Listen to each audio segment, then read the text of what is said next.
stand before you in shame. I said 22.5%, and I just looked it up, and he's right. It was 23.3%. So I don't know what that does to our numbers, but I admit I stand here corrected. Okay.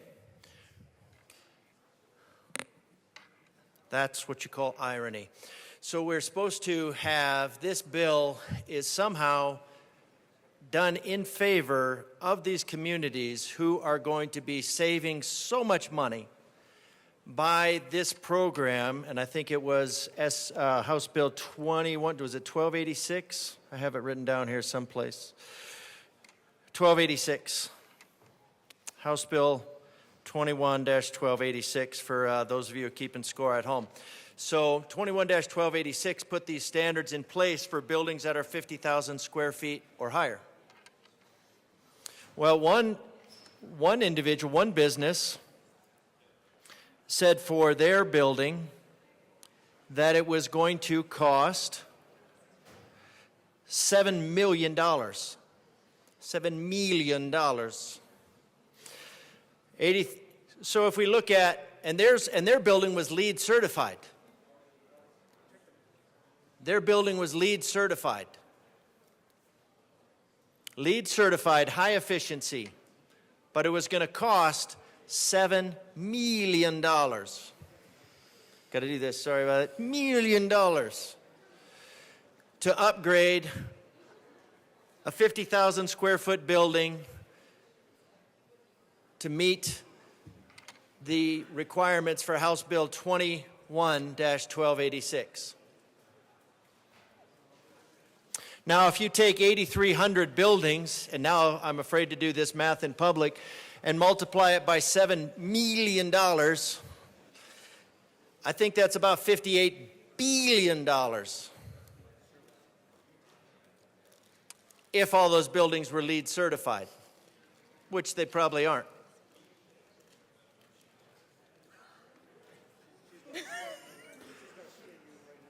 I just got Garcia. Again, it keeps happening. Lodo buildings, lower Denver, lower Detroit. You don't know where I'm from. Lower downtown Denver buildings are selling at 1/10, according to the Chamber of Commerce. 1/10. They're being offloaded at 1/10. They just need to get out of them. Why? Because it's going to be more costly. So it's almost like you could almost envision, I mean, this is too much. This would be the ultimate conspiracy theory in Denver. And then you could just remove, you'd have your own Trumpire right there in downtown. Somebody had the ability to influence the that they would impose untenable requirements on the businesses of Colorado that they would cause the real estate market to crash and then be able to buy everything out at a discount. That could never happen because there's no person that has that authority over the General Assembly. It's not like they're all puppets here.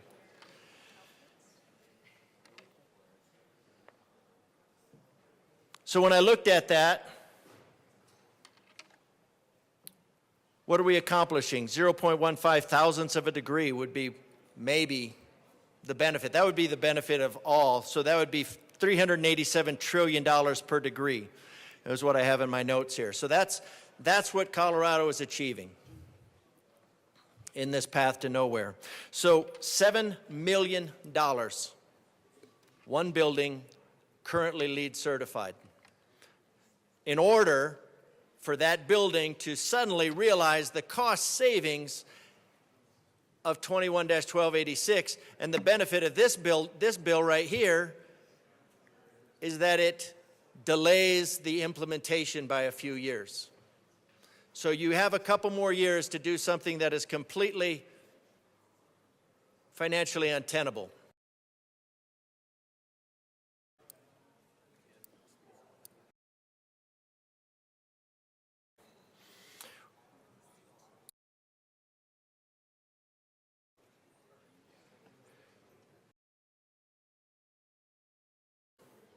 50,000 square feet. That could be a multifamily residential. Guess who that's going family residential building? That's going to be rent. Even to the point of LEED certification. Talked about this with gas stove. The outside, unless they have sufficient ventilation. House structure that has open doors. So the benefit of LEED certified is generally something that is not going to be realized. So what's the other option that we have? Because most of these buildings are rented.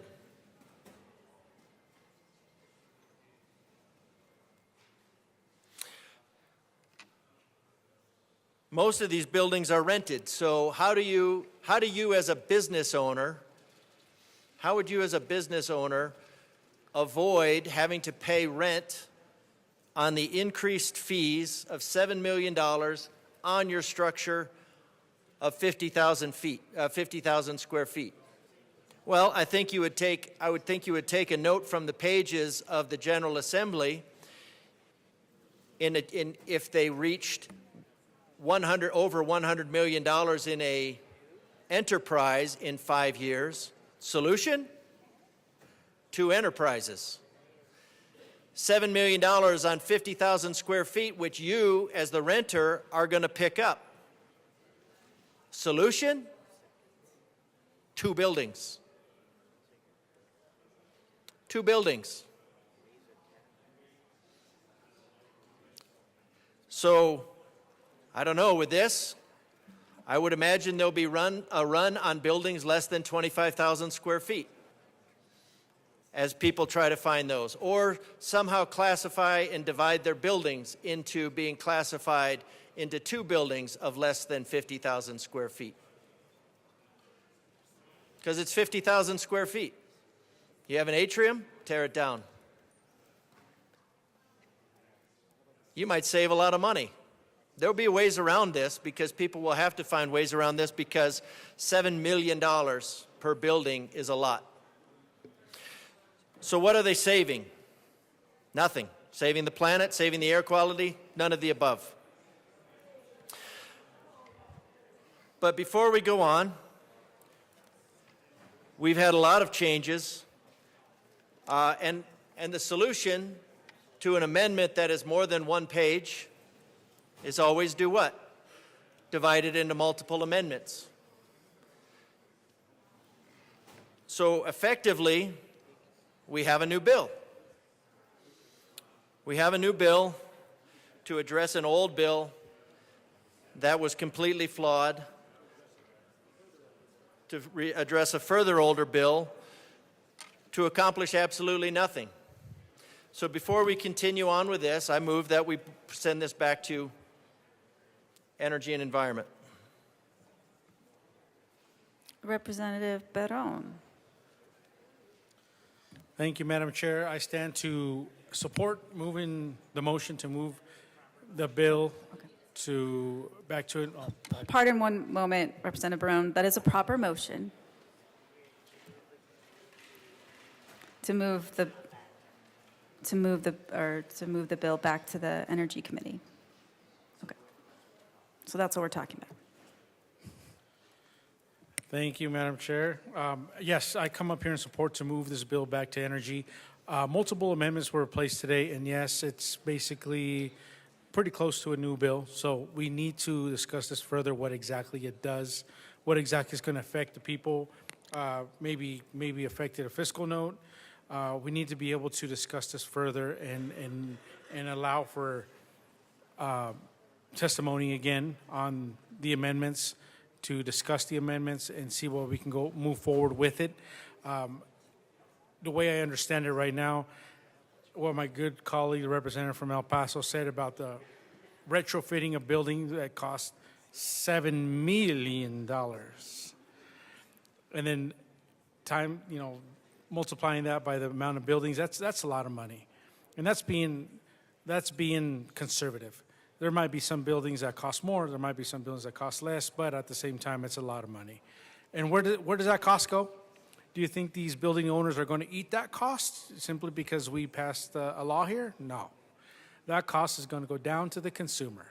The businesses that are renting rooms, renting floors in this building, which in turn costs more in rent, which is counterproductive to what we're trying to do here. We're trying to lower rent. We're trying to make it affordable for these businesses to run. And then in turn also put the cost savings on their consumers. So it's counterproductive. I see that. I don't understand why we are trying to move forward an agenda that really doesn't do very much, but cost a lot of money up front. A lot of money up front for savings maybe in the future, maybe 10, 15 years in the future. But all that money up front, who's paying the blunt end of that? The companies renting these buildings and the consumers that are buying from these companies that are renting these buildings. So moving this bill back to energy is going to allow us to have those discussions. It's going to allow us to go more in depth on these discussions and the fiscal impact that it's going to have, not just to the state, not just to the companies renting these buildings, but also to the consumer. And maybe we can have a better understanding of what we are actually doing here. I urge yes vote on this motion. Rep. Valdez. Thank you, Madam Chair. As I said when we were doing our opening comments, we did countless hours of stakeholding on this bill, and we've continued to improve that bill as it's come through. And what you see in front of you today is a bill that gets a lot of the folks that we work with as building owners to the right place. And so this bill is in great shape. We held it back to make sure that we got the agreements from all of the folks we think are impacted, and I'd ask for a no vote on sending it back to committee. Representative DeGraff.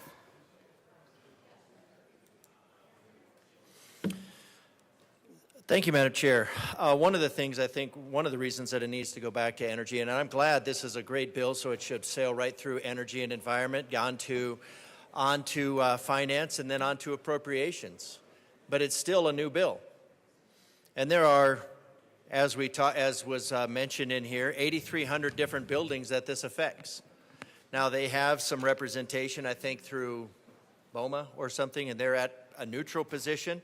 Not really at a in favor of position, but just to the point of, I think that's called capitulation, that beat down to the point of surrender. And some of this is what you have to go back and look at what this bill is trying to accomplish. Now, in the land of rainbows and unicorns of 2021, when they were looking at doing this, there was a lot less awareness of what was going on with this climate heist. And one thing that we know right now is that we have a relatively small portion of our electrical grid we have a small portion of our grid that's actually solar and wind. Now, those solar and wind, of course, I'm not sure what those are displaced emissions that rarely last past 7 years, definitely don't last past 20 years because of the, and probably never actually achieve the savings of their carbon footprint. So the sponsors have a bill that was based on a 2021 bill, and a lot of these $7 million are to electrify these buildings and put them on, because there's some delusion that electric energy is this clean energy. Well, electric energy comes from coal and gas. So when you actually look at a gas-fired appliance, we know from testimony in committee and looking at the transmission losses and the generation losses that the carbon footprint of, say, a water heater, a gas water heater, is actually lower than the carbon footprint of an electric water heater. The carbon footprint of an electric stove is less than the carbon footprint of a gas stove. So if our goal here is to reduce carbon footprint, and of course the sponsor talked about clean air, carbon dioxide it's invisible. It makes plants grow. Somehow our energy office considers something that's odorless and tasteless and is actually required for you. Like if you got below I don't know, 200 or 300 parts per million in your oxygen, you might do something stupid like put on a surgical mask. Representative DeGraff, can you keep this to the motion? Yeah, Thank you. you bet. Because the point here is that this bill is basically counter to its own intent. The bill is intending to get rid of carbon dioxide, and in doing so is creating more carbon dioxide. Now, I personally don't have a problem with carbon dioxide. Odorless, tasteless, makes plants grow, upcycles into new plants. So why somebody would have a problem with growing plants, I don't know. But this bill is counter. So this bill needs to go back to Energy and Environment, get some actual scientists, which obviously don't reside in the Colorado Energy Office, but you should get some actual scientists on this and do an actual comparison and say, what is it that we're trying to achieve? Okay, you're trying to achieve lower carbon dioxide. Does this bill achieve this? No, it increases the carbon dioxide output, if not doubles it. So what you would want to do then is you would want to get rid of this bill entirely. So it should go back to committee. It should go back to the committee from whence it came. Go back to Energy, analyze it on the actual merits of what it's intended to achieve, what it's expected to achieve, and not just on some delusions about an odorless, tasteless, and beneficial gas. So yes, it should go back to the Energy Committee because it needs a thorough review. It needs a cradle to grave. Because you're also looking at all kinds of construction costs. In addition to, let's just say you did all those construction costs, you're looking at all of the energy use of those construction costs. So this bill does basically the opposite of what it's promising to do, imposing $58 billion worth of damage on the economy of Colorado. So this would be just another option for the Colorado General Assembly to bring itself around to a land of reality instead of rainbow and unicorns. All right, Representative Wu,